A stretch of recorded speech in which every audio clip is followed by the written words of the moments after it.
dropping Chona and Lemmy and Luce, the girls, Annabelle. Turn off this so I don't get.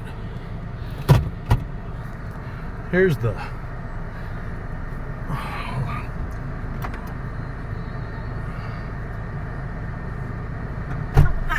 I gonna ride with you in that Oh, okay. because it's too hard for Rowena. Oh, okay. Oh, with you. Yeah. Okay. And then when you get to the pavement, Yeah. you jump back on the scooter. The problem is if they have tricycle, they. Uh-huh. Yes. Because this is basically a one-lane dirt road.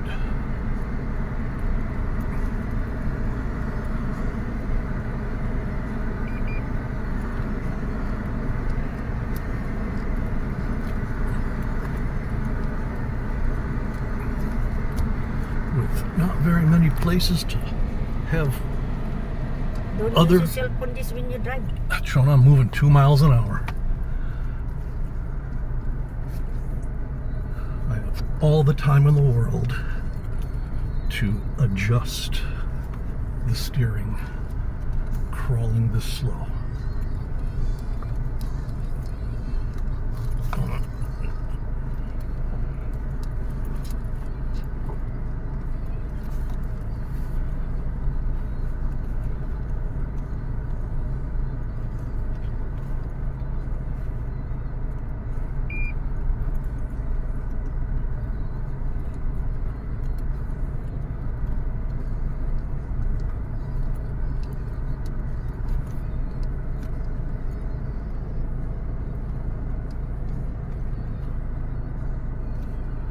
Alright.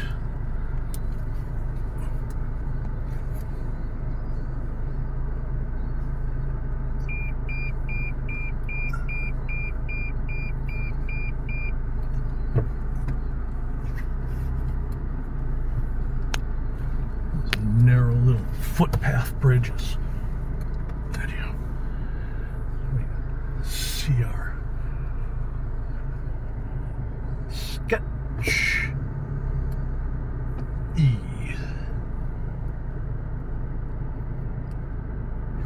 Oh.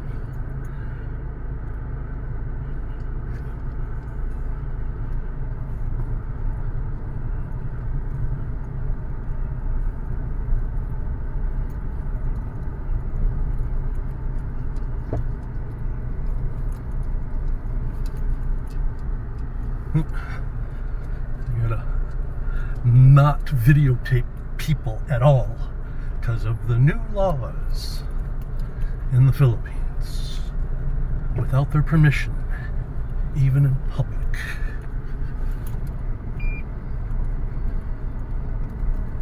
This is gonna be like not my very last video, but my explanation video.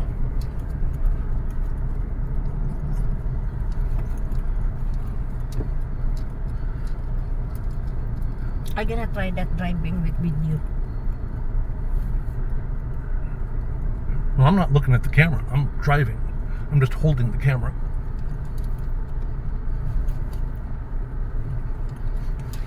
I don't need to look at the camera with it pointing forward. I can watch the road. Well, I can watch the dirt.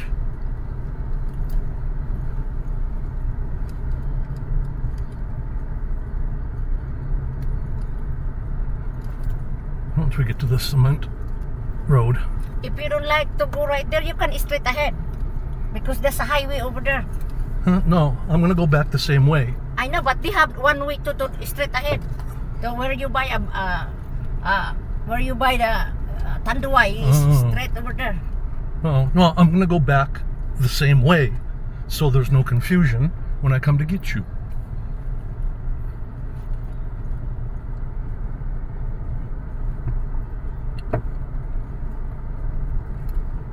Just right here. Let me get on the road. All right. Bye. Love you. Love you. See you in the Let me. All right. I'm not going to explain the new law. I videotaped the Filipina P explaining it on her channel.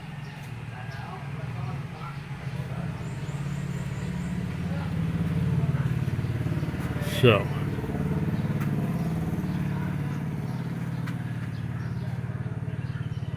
I mean, even doing that far away, if someone could identify themselves and go, hey, I didn't give you permission,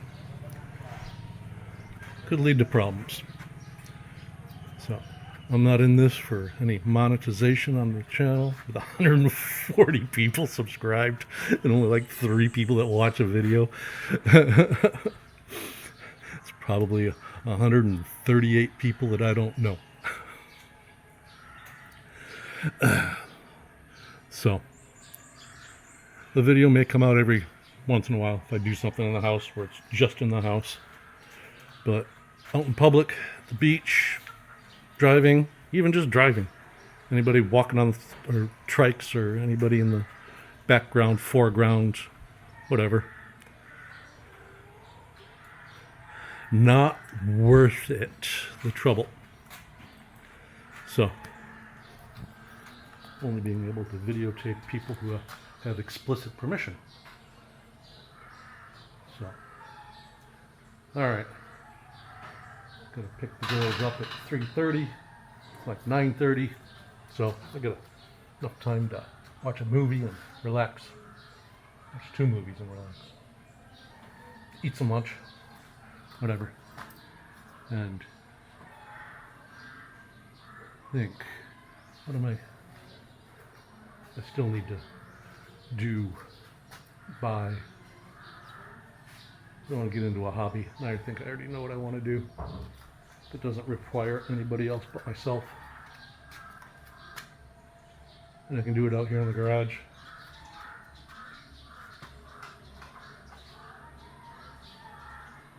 Alright. That's all I got. Yay. So, and because you can't get any applications that will download YouTube videos, because YouTube is monopoly on everything, basically. So their lawyers outweigh everybody else's lawyers on downloading other people's videos. Whatever. So, apologize for the quality of the recording on the Filipina P, but that's the only way I could do it without spending money that just to do it once, not worth it. Alright. Yay. And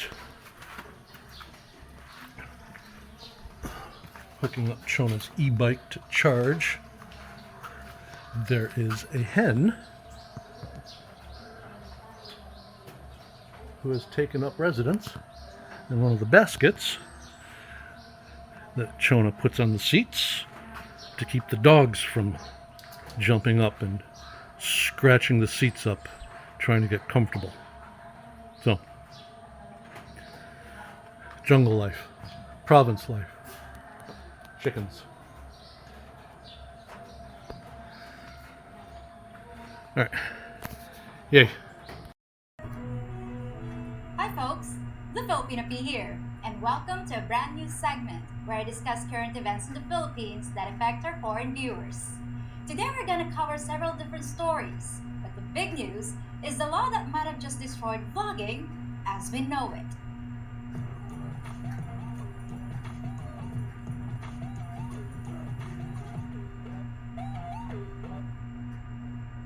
So, is vlogging dead in the Philippines?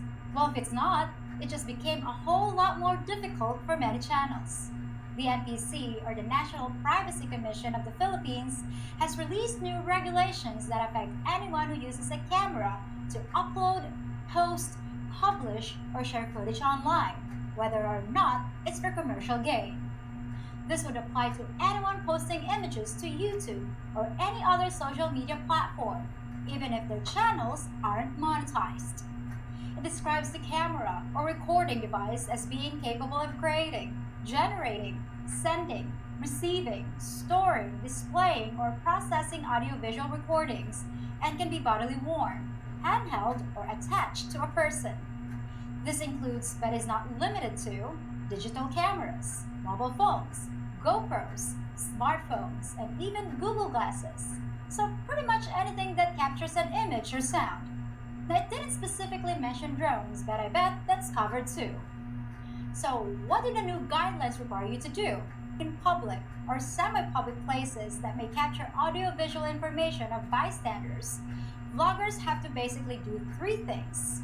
First, if they're filming a specific person, they have to warn them beforehand that they're gonna be on camera and that their image may be posted online.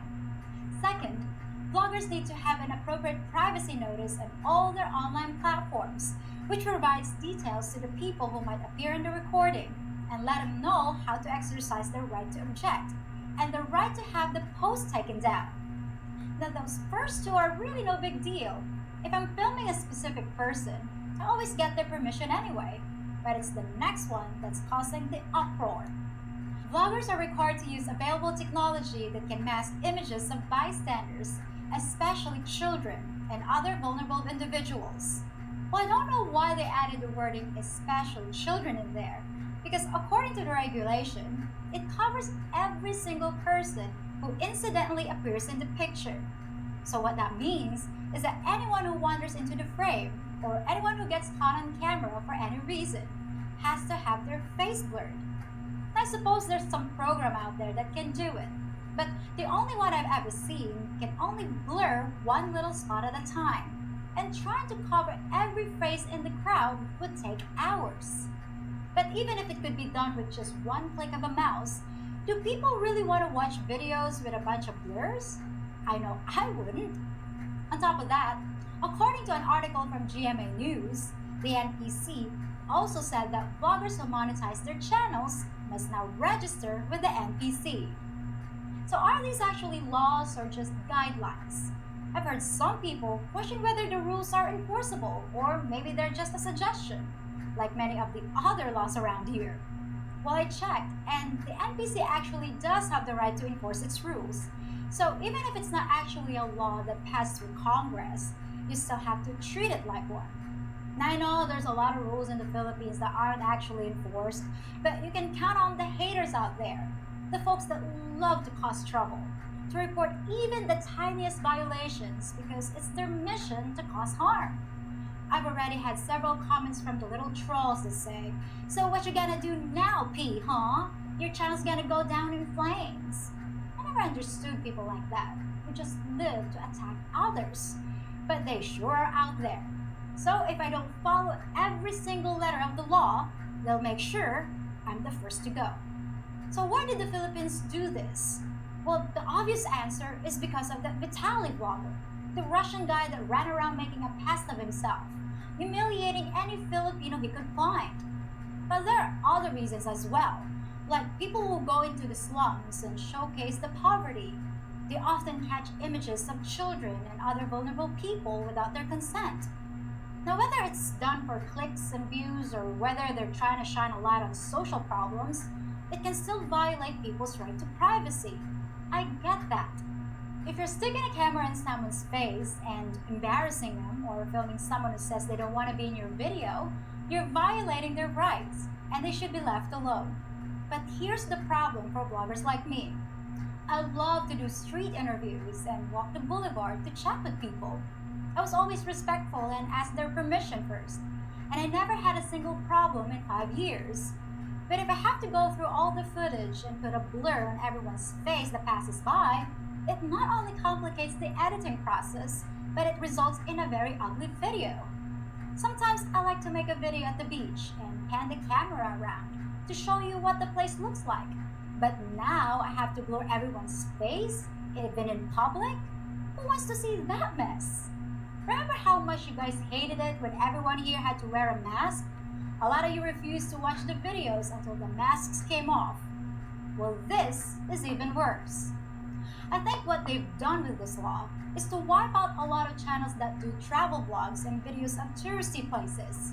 But the economy of the Philippines benefits from those videos, And a lot of you guys probably found my channel and decided to come here because you saw one of my videos. And this is gonna really hurt bloggers like me. So what about the big news outlets? They capture bystanders' images all the time. Does that mean whenever we watch an evening news story about people going shopping at the mall, we're just gonna see a bunch of blur spots? Somehow, I think the news channels will be exempt, even though they're doing the exact same thing on a much larger scale. But if you haven't noticed, in the Philippines, it's always the big guy who wins.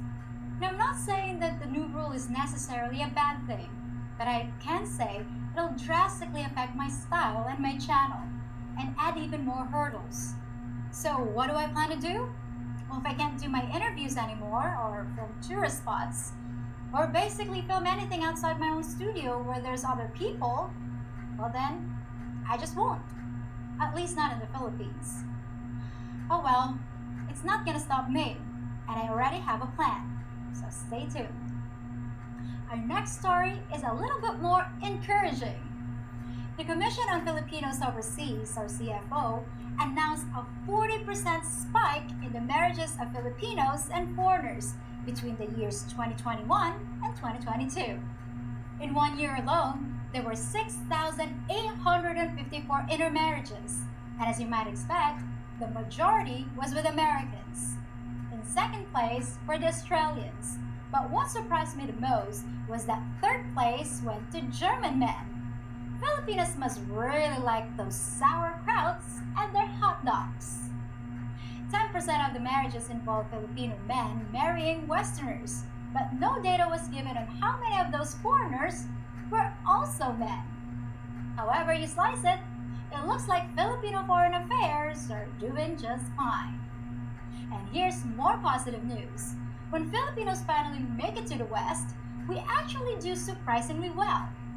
According to a publication called Filipinos in the Six, Filipino-American households are one of the highest earning ethnic groups in the United States, with a median income of $115,000. The article credits the Filipino success to our cultural values, our work ethic, and our community's approach to education and family. Now, those things might be true, but I credit a lot of our success to a trick of math. The average Filipino household has 4.1 people, whereas the average American household has 3.1. So if you're referring to the total income of an entire family, the Filipinos have a distinct advantage. But good on us anyway. And now, for a story that just boils my blood. If you know anything about me at all, you know I have an incurable soft spot for our furry friends. Well, according to MS News, an animal welfare group in the Philippines has discovered that people are posing as kind citizens wanting to adopt rescued cats and dogs, which they then use to feed their reptiles. The Alliance of Animal Advocates says that these unscrupulous bastards even pretend to want multiple animals and sometimes accept money from rescuers who are desperate to rehome some of the many stray animals here. But it gets even worse. Sometimes the animals are slaughtered for human consumption. Last year, a Thai man adopted 4 cute little dogs and ate every single one. The animal welfare group reminds people to remain vigilant when allowing strangers to adopt their pets. If people can just swing by and pick up a free dog, it's like turning your house into a fast food restaurant like McDoberman's or Beagle King. And I hope that anyone who eats there gets the Shih Tzus. Well, that's all the news for this week. But 7 days is a long time, and in today's crazy world, anything can happen. And I'll be back next week with a brand new report. In the meantime, for those of you who are interested in what's going on with my channel and a look behind the scenes, come join me on my Patreon page. I've got lots of exclusive videos of my personal life, including my recent adventures in the US. I'm about to visit the massive battleship, the USS Alabama, for next week's 4th of July celebration. So I hope you'll come along and see what happens when I get my hands around a real 16-incher. That is only going to be shown on Patreon. Have a great weekend, and I hope to see you there. Till then, folks. Alright, so I'm on my way to pick Jonah up, and They had their 172nd founding anniversary last month, back in June. 172 years ago, the founding of So Good. There's, I don't know if it's Padre Burgos down at the southern tip of this peninsula.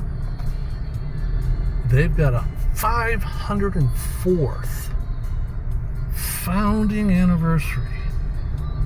504 years ago. And the Spaniards were here a long time ago. Alright, I gotta kill this before I get these people. Alright. This is a really nice property.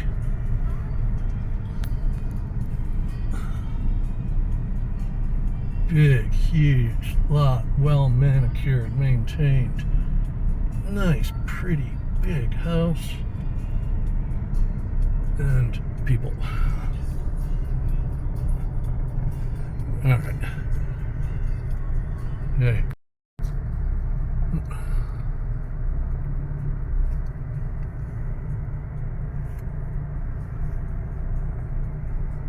This is hard.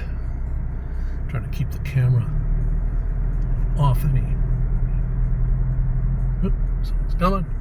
No one's over there. As the scooters go by, Lord forbid you get someone's face. Well, this is really going to hurt tourism.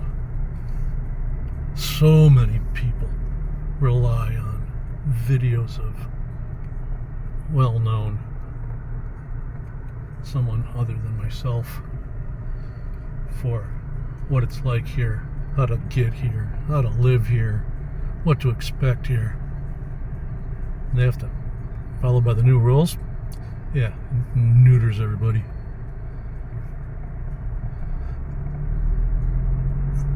Wonder if it's gonna see a noticeable drop in tourism for people who want to try to move here. Alright, I guess we'll find out in a year or so. Alright. If it was actually a paved road all the way back here, this area would have a cozy little feel to it. It's got all that overgrowth where you're driving through a little tree tunnel, like an arboretum of sorts. And here's that path bridge that's probably just inches wider than the width of the tires of this truck. I mean, it is.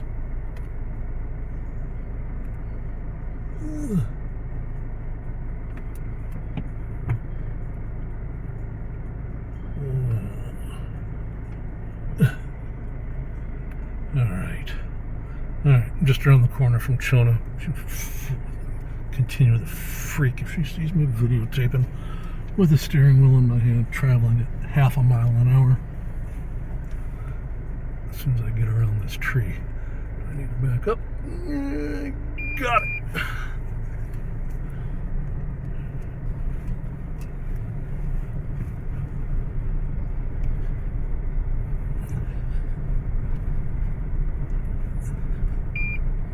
This is more like a rocky dirt path.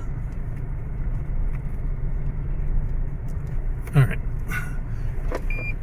I'm seeing this on the exit. Yay. Oh, and it's Happy July 5th. Saturday afternoon here in the Philippines. Beautiful, so good. Southern Leyte. And this is Barangay Concepcion number 2. Because it was so big, they split it up.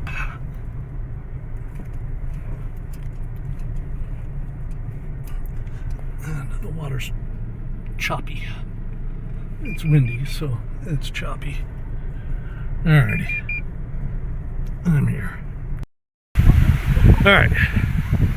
Got them all loaded up. And since they're all basically family, they have consent. to be videotaped. For my consent. Windy. All the children look tired, so they must have had a fabulous time. All right, let's get them home.